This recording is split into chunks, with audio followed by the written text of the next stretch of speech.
हाय friends, मैं हूं Manav. Welcome to movie show. भी करते हैं आपस में पॉजिटिव सा नमस्कार।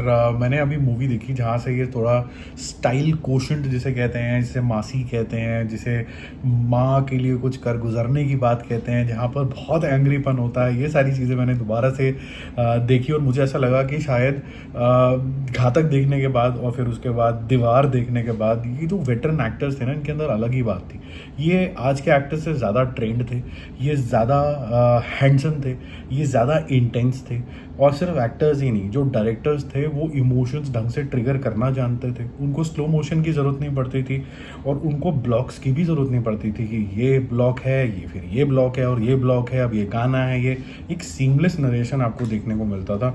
तो दीवार में आपको ये जो दो ऐसे बच्चों की कहानी दिखती है जो माँ के एक ही आशीर्वाद से पलते हैं, लेकिन दो अलग अलग रास्ते चुन लेते हैं। एक बनता है पुलिस इंस्पेक्टर, जो अमिताभ बच्चन का रोल है, और क्या शानदार वो लगे हैं। स्वॉव जिसे कहते हैं ना, ट्रू सेंस के अंदर हैंडसम एंड स्वॉव में बहुत ज़्यादा फ़र्क होता है।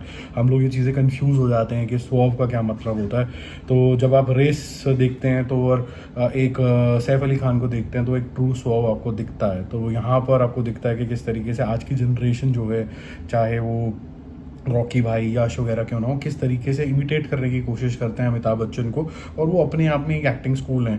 बहुत कम बारी ऐसा होता है कि एक ही आर्टिस्ट के अंदर आवाज़ भी हो, हाइट भी हो, पर्सनैलिटी भी हो, वेल स्पोकन भी हो, बहुत सारी चीज़ें एक ही साथ मिश्रण हो और इतना ज़्यादा मेरे ख्याल से डेडिकेटेड भी हो। और वो सारा डेडिकेशन आपको इस मूवी के अंदर दिखता है। दूसरी साइड है उसके दूसरे भाई, जिन्होंने शशि कपूर का रोल करा, एक्सट्रीम ऑपोजिट, चार्मिंग, ज़बरदस्त तरीके का चार्म, चेहरे के ऊपर नूर, करली बाल, बहुत अच्छे तरीके से मेरे को उनका भी रोल लगा।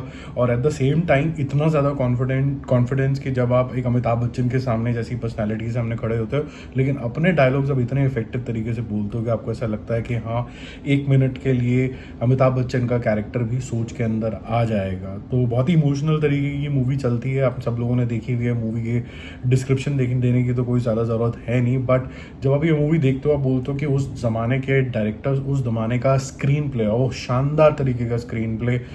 एक एक सीन के अंदर आप इमोशंस के अंदर जुड़ जाते हो। यहाँ तक कि जो बिल्ला है, या फिर आप समझ लीजिए उसका इतना इंपॉर्टेंट रोल है, या फिर माँ के साथ जो सीन है, या फिर मंदिर वाला जो आइकॉनिक सीन है, एंड का मरने वाला जो सीन है, या फिर आप ये भी देख लीजिए कि जो रोमांटिक सीन है अमिताभ बच्चन का, एंड नॉट सो रोमांटिक भी एट द सेम टाइम है।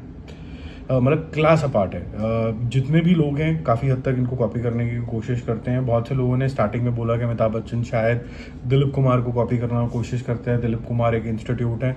देखो, दिलीप कुमार बहुत ज़्यादा ही कुछ महान एक्टर है, नो डाउट अबाउट इट। और मुझे ऐसा लगता है कि शायद अमिताभ बच्चन ने वहाँ से कुछ सीखा होगा, लेकिन अपना एक नीश बहुत बढ़िया बना लिया कि अलग ही पर्सनैलिटी, अलग ही तरीके का और वेराइटी ऑफ रोल्स, कॉमेडी हो, एक्शन हो, रोमांस हो, ज़बरदस्त तरीके का। तो ये तो जो आर्टिस्ट हैं ये कभी नहीं आ सकते हैं। और ये मैं सिर्फ हिंदी सिनेमा के लिए नहीं बोल रहा हूँ, हर एक सिनेमा में कोई ना कोई ऐसे आर्टिस्ट आते ही हैं।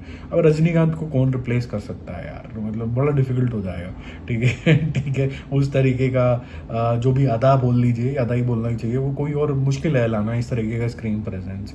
तो ऐसे ही हॉलीवुड में आप देखिए तो बड़ा ही मुश्किल है कि एक सिल्वेस्टर स्टेलोन को या आर्नोल्ड को रिप्लेस करना। आपको कलाबाजियाँ करते हुए बहुत ज़्यादा लोग दिख जाएंगे। आपको आज के टाइम में टाइगर श्रॉफ या कोई विद्युत जामवाल दिख जाएंगे जो जूडो कराटे करके करने आएंगे। लेकिन जब एक घातक का सनी देओल का एक डायलॉग आ जाता है कि सातों को सातों मारूंगा और एक साथ मारूंगा, तो जो उसकी इंटेंसिटी है वो कोई कलाबाजी नहीं पूरी कर सकती है।